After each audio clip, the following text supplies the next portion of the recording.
right, Ainsley, thank you. Where would we be without America's farmers? God looked down on his planned paradise and said, I need a caretaker. So God made a farmer.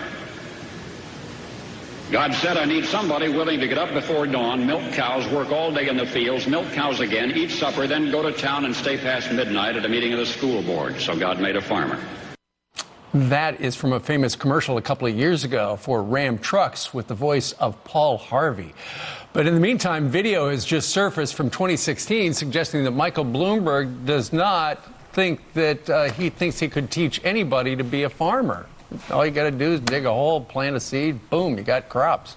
Here to react, we've got some farmers. Joining us right now is co-owner of Sizemore Farms, John Sizemore, fourth-generation farmer and founder of Farm Star Living, Mary Blackmon, and the owner of Mariah Farm in Virginia, Sid Rogers. Farmers, good morning to you. Good morning. Hey, John, let's start with you. I want to know, as the former president of the Future Farmers of America in Clay Center, Kansas, I want to know where I can get those seeds that Mayor Bloomberg's talking about, because that would make it easy, right? Same here. I've been looking for those my whole career. Yeah. When you heard his comments about how it doesn't take much gray matter to be a farmer or work in a factory and stuff like that, what did you think? I was amazed at the ignorance of our industry. Mary? I was absolutely outraged and disheartened that Bloomberg could be so out of touch with American farmers. Sid? Well, I think it's quite absurd, considering the man probably couldn't drop a quarter in a bubblegum machine and get something out, much less the seed corn. Sid, let's talk a little bit. We had Christine Noem on from South Dakota a little while ago, and she was talking about how Mayor Bloomberg might not even be able to might not know how to even turn on a corn seed planting machine these days, because the technology with farming has so advanced. It's not just about digging a hole and planting a seed. There's a lot of science involved. Oh, absolutely. Listen, farmers have been innovative people all their life. They have to be well-diversed in multiple occupations, from welding and fabricating to electrical, plumbing, being a vet. Today's farming landscape, we have to be masters of GPS, soil science, weather, marketing in order to stay alive.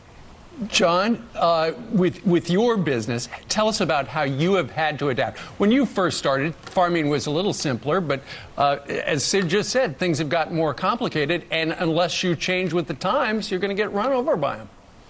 Certainly. The demand on resources, we've learned how to become more efficient with our inputs.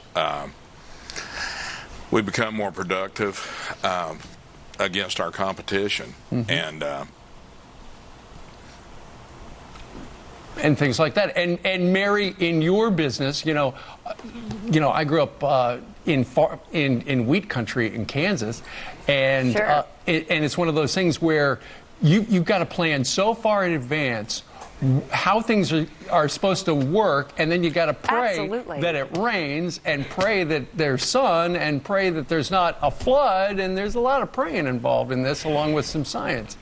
Absolutely, and it takes a strategy, a Right. very well-informed, detailed strategy on every single aspect, from financing to your seed selection to your planting to what tractors and machinery you're going to use. There are so many details that have to go into it, and then all of it can turn on a dime, and you can lose everything in the blink of an eye. That's absolutely right. All right. Well, we're glad we were able to put this panel together to get the farmer's point of view out.